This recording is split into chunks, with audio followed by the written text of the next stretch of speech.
పెళ్లి కూతురు కంటే బ్యాక్ సైడ్ ఉన్న అమ్మాయి బాగా నచ్చింది. అదేంటి?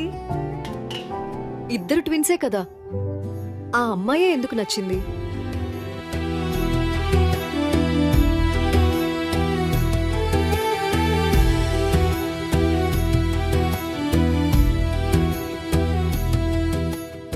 మీ అందానికి మరింత అందం.